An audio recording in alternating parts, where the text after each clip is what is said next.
hear of the St Pierre Snake Invasion at Rough Trade? Mel's first gig. All right, so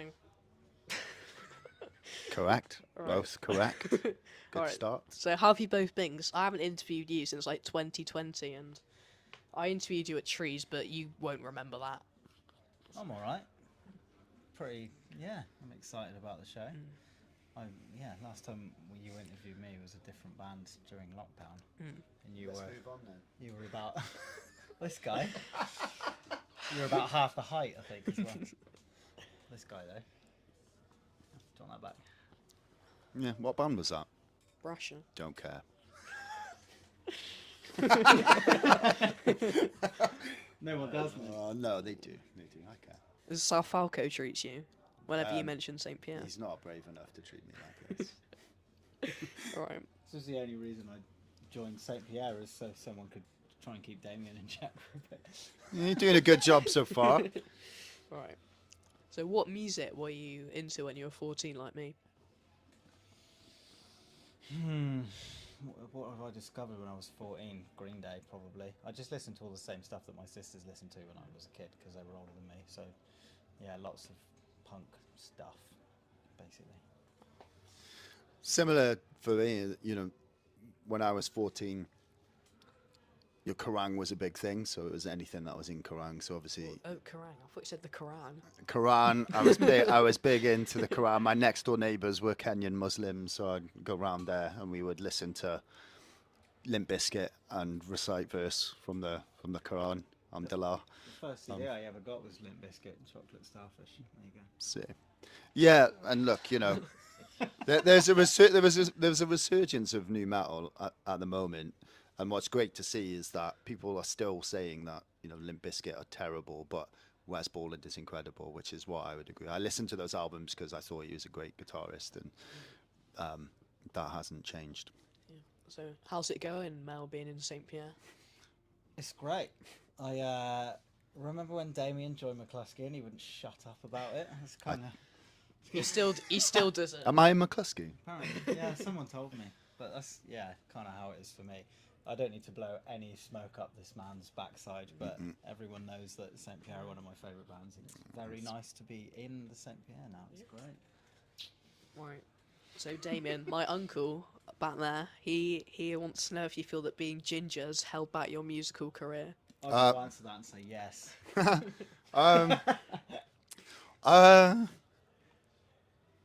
I mean, probably, but I think Or is it I just your speak to. personality? I was at a wedding recently with a friend of mine back in North Wales.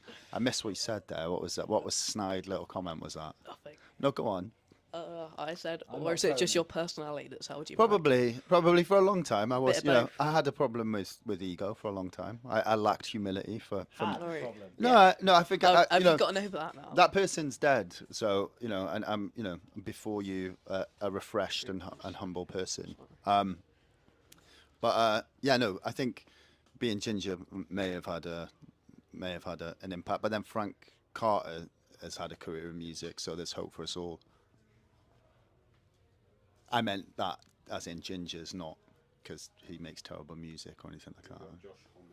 Josh Homme. Who else is there? Ed Sheeran. I found out. Oh dear! Someone told me a story. Comparing yourself to Ed Sheeran. No, listen. What happened was we used to do a song called "I Will Always Love You," and it was about like singer-songwriters who would write songs about girls. And we did a show at the Exchange in which I announced that song and talked about it and said I don't want Ed Sheeran to kind of like come to any harm. I just want him to never have sexual gratification ever again in his life. And then transpires, this guy that I met in Birmingham at a show, McCluskey show, was like, oh, my new housemate came with me to that show because he wanted to see some punk bands, and you were on, so we went to see you. And then he was laughing outrageously when you said that.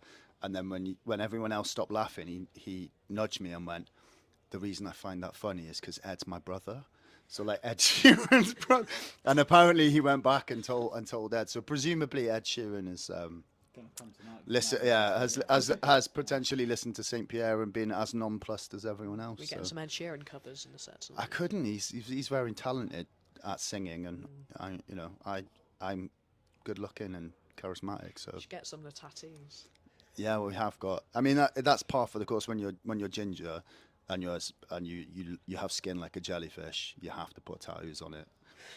You have to, for some colour, if anything. So what's Moving on. What's your dream collab? My dream collab. Short for collaboration.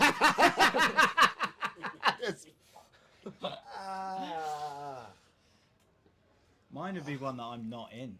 I'd love to hear like Tom Waits singing on a Nine Inch Nails record, to be completely honest, and I would just, I don't need anything to do with that. I'd like to do something with like Licky Lee. McCluskey. No, Licky Lee. I think I'd like to. Some on our albums. There's like one or two songs that are kind of mellower and nicer and kind of poppy, and I'd love to do something kind of restrained and have Licky Lee sing on it. Right. So would you rather your life is like Groundhog Day or Memento? Well, it depends on what day, isn't it? What's happening on the day? It's just normal day, I guess. I'm Actually, we'll do bad day because that's what it's like. It's a in bad the day. That film, makes it isn't easier. I'd rather. So, but Memento. Have you watched Memento? You're old enough to watch Memento. Memento. He is trying to remember who killed his wife. You think? Yeah, Sophie's not dead. Okay. Yeah, just. Okay. Memento then. Yeah. Yeah, I don't, I don't know. For me, I kind of want to say Groundhog Day because even like bad days in my life aren't particularly bad. I think I feel like Groundhog Day, you can't really get much done. I don't get much done. Well, why would you would need to? Because you'd realise that you're in Groundhog Day, and eventually what that would lead to is you trying to do as much as you possibly can to feel happy and fulfilled, rather than in the slog of, you're not waking up. It's like, hang on, this is the same day. Why am I going to work? And my bills are paid. The food in my fridge is always going to be the food in my fridge. So why not just, see how far I can get, jump in a train, or, I just get really good at like Skyrim. So hang on. Yeah, but your progress wouldn't be saved, would it? So if, presumably, You have to do something like Mario Kart or something like that, where it's not like a Mario Kart. linear. presumably within this premise, is the notion that when I wake up in the morning, everything that happened the day before has no impact on me. So I could essentially wake up and start drinking, and Isn't wake that up what in you the do morning anyway? without a hangover and just carry on drinking. Let's do Groundhog Day. Okay. Thank you. Damien, are you okay? Like, genuinely, you said like your dream life is to wake up, start drinking. Oh no, I just mean gradually it would get to that. As with all ailments, I would eventually get to the point where I was like, oh, actually, I don't need to do anything other than enjoy myself. All right. What can I expect from your first gig with St Pierre? Mistakes from him. You can expect some new material. Definitely expect some new material. There's a couple of bloody bangers in the set, isn't there? Yeah, we got some new stuff before we test the waters, And some old bangers as well. I Yeah. joined and I was like, I'd quite like to play this. Yeah, so And everyone went, all right. Mel joined and instantly wrote a set list of songs that we should do. I did that. And we've all been doing it long enough that I literally don't care what Yeah. songs we play. So I found myself in a very nice, unique position of being a fan of the band and basically just getting to pick my dream set list, and no one challenged me on it. So tonight is largely a set of my favourite songs that they still know how to play. And then what Mel also did was put the song. So we have like ridiculous amount of tunings in the set, and Mel very smartly has grouped them together, which we've never done before. I'm really clever, and I play drums. It'll go smoother tonight than any other St Pierre show. You've said that now. Well, you have to realise that you're in St Pierre, and so Smoother than the Hasselhoff. curse is with you, my I know, friend. I'm aware. The curse is with you. It So- started before I even played a gig with you. I've already tapped for future of the Yeah, yeah. Talk about in. how many guitar changes. I felt sorry for you when It was fun. Yeah. We've got songs tonight that are back to back. That's legit band now, mate. yeah. No effects, eat your heart out. What about the last like The last few years you've been playing. I don't think so. Fair enough. Right. What are each other's worst traits? Are we answering for each other? Yeah. I don't know. Don't Mel's know. very optimistic, which is annoying. Damien's very pessimistic, which is annoying. Damien likes the sound of his own voice. I don't, I don't. I'm just being facetious. No, I don't think we've not like done tours or anything yet. So I think like that like annoying stuff doesn't come out until you've done a tour. Like You will just be annoyed at how meticulous I am. Mel made a very bold claim. Right at the start of joining the band, we're like, mate, this is legit now. Like, I'm the most organised person in the world, and I was out of challenge accepted. You think this can't fall apart? Alright. We'll see about that. Love Okay. the challenge. I'll check next interview. Yeah. Alright. What's the best thing about Bristol? Beirut meze. Everyone's got to eat a Beirut meze. Just gonna throw that out there. For me, the best thing about Bristol is it was a place that allowed me to self-actualize, rather than being an aspiring musician in seaside towns where there's not a lot of opportunity to be creative. You can be creative, but not play to people or develop a following. And so Bristol, when I moved here, was like ready-made, and so I kind of slotted into that, and became a musician, which I'm eternally grateful for. I would paraphrase that.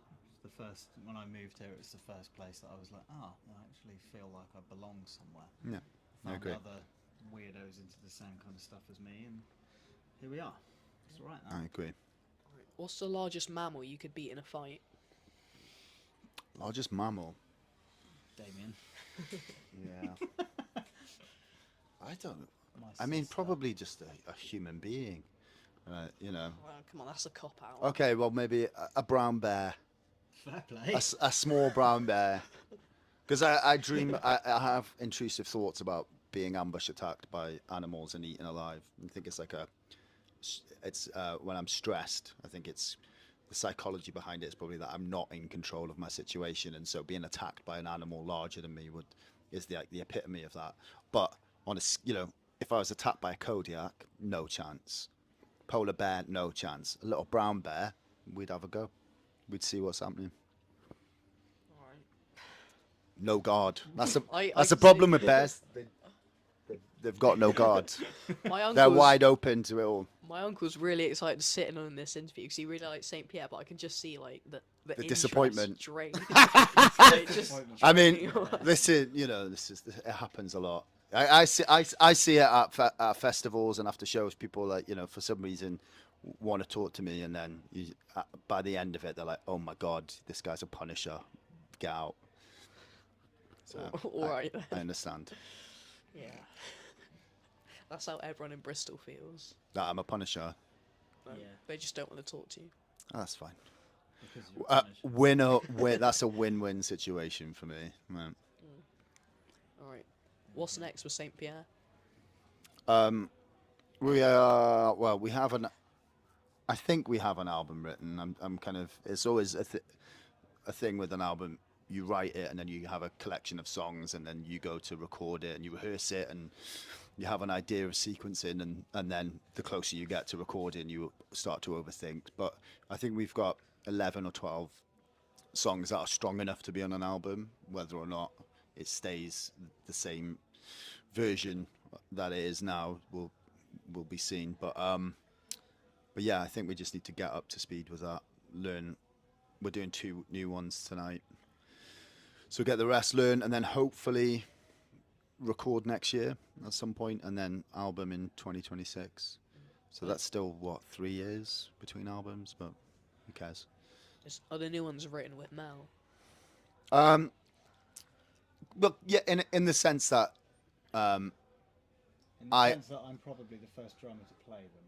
yeah, but in the sense that with all of the songs that of St Pierre, that I kind of have written what I think should be the drum parts, and then whoever's been playing drums has had the freedom to embellish or change or Yeah, so that, even with the new ones that we're doing, they were written on Logic on a Mac, and the drums are programmed in. But Mel has kind of got free reign to kind of make the drums more interesting. So even though the foundation of the parts are written, the spices and the things that make them interesting, those little dynamics, have been put there by Mel. So. Damien presents me with a scab, and I pick at it. Yeah, essentially. That is how I would describe Damien there. Scab. If you pick at it, there's something underneath. Not something great, not something horrible. Something. Yeah. Bye. It's like no chance to respond. I love it. Kill the mic. Right. Bye. Incredible.